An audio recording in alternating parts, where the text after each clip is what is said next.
The terns are now working at full capacity to satisfy the whining chicks.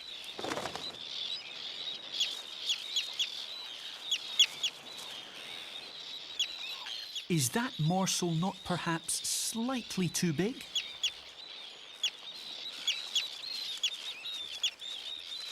Ah well, never mind.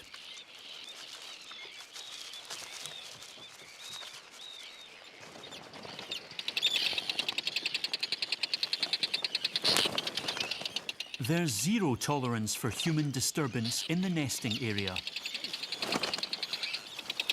And if you don't want to listen, you'll learn the hard way.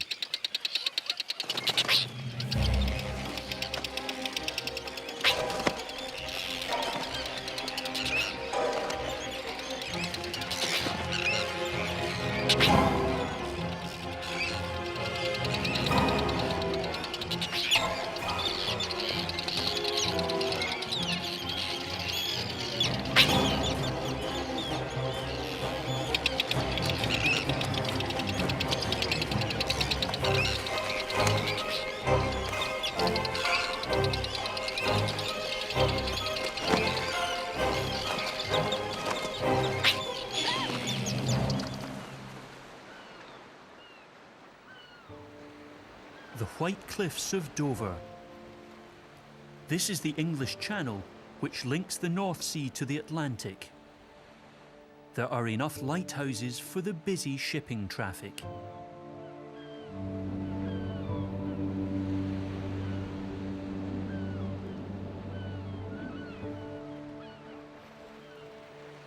Every year, fish emerge at the foot of the White Cliffs, which make the great white shark look like a toy.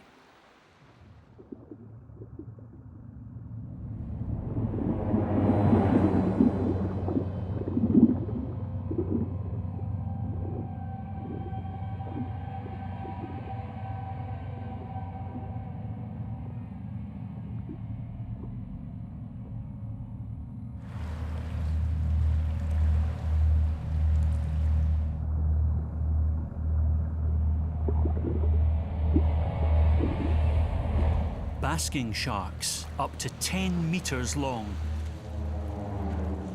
The second largest fish in the world, next to the whale shark. Luckily, they're plankton eaters. They swim along the surface with their mouths wide open, filtering crabs, fish eggs and so on from the murky channel water.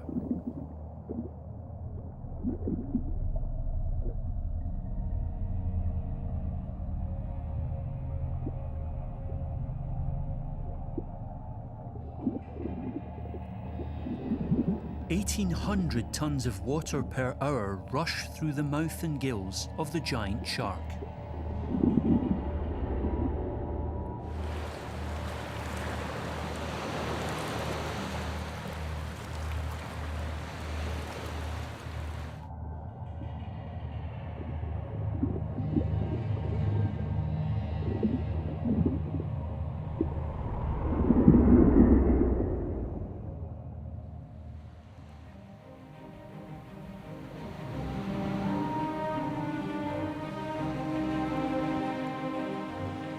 We're on the move again, this time southeast, back to the continent, and to a land barely above sea level.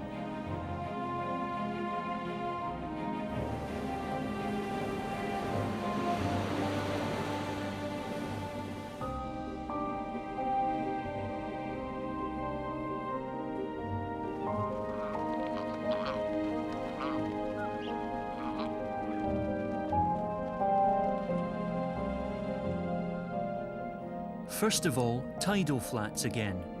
The Wadden Sea begins here.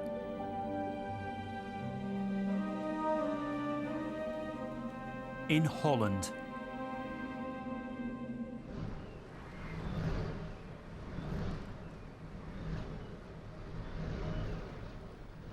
The windmills are not for grain.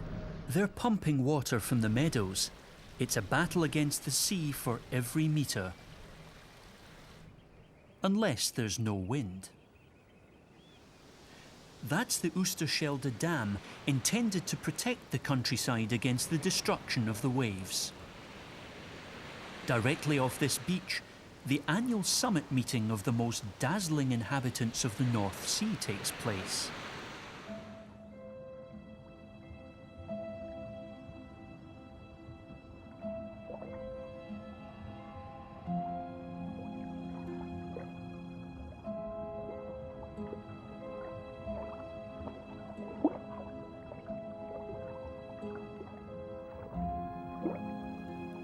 The common cuttlefish, about the size of a small dog.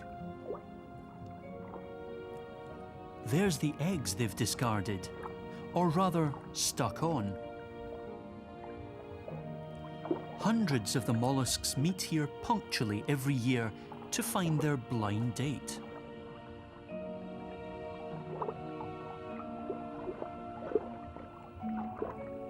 It's an ideal spot in which to supply their eggs with oxygen.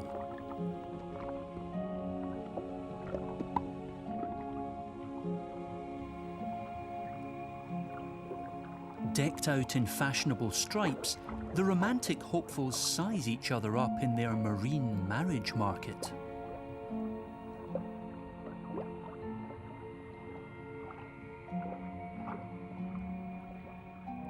The females search for something strong to anchor their egg parcel to against the current.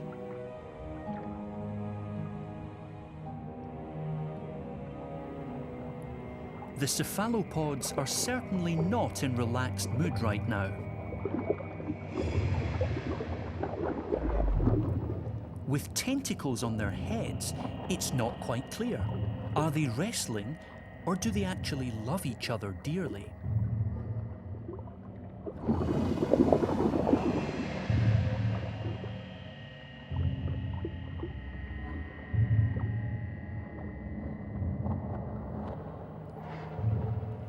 In only a few weeks, the strange creatures will part company calmly and head off in the sea.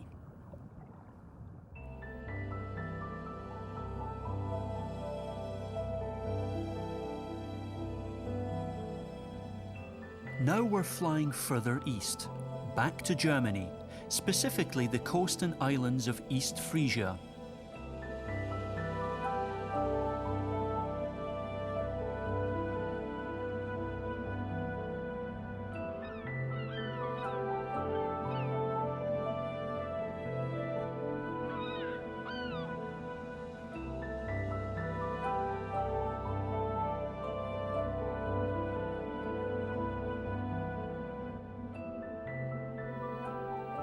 Vast salt meadows and marshland, landing sites for birdlife. The backdrop here is slightly reminiscent of Holland. Brent geese passing through.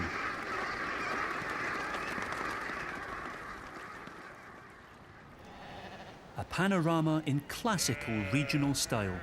Lighthouses, protective dikes, and sheep, of course. The woolly lawnmowers trample the grass nice and firm. Sheep are invaluable for the dike.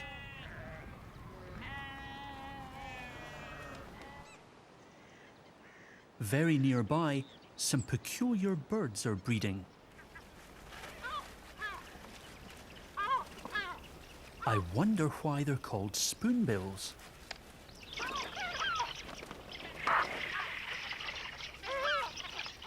The large-billed birds have only been back in Germany again for a few years. Although they're not very beautiful, they're certainly special.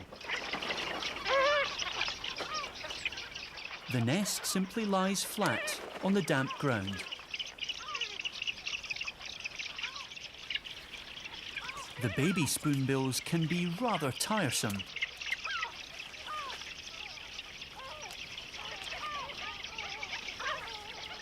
The young ones' beaks are already quite wide, but haven't developed yet into the full spoon form of the adult birds.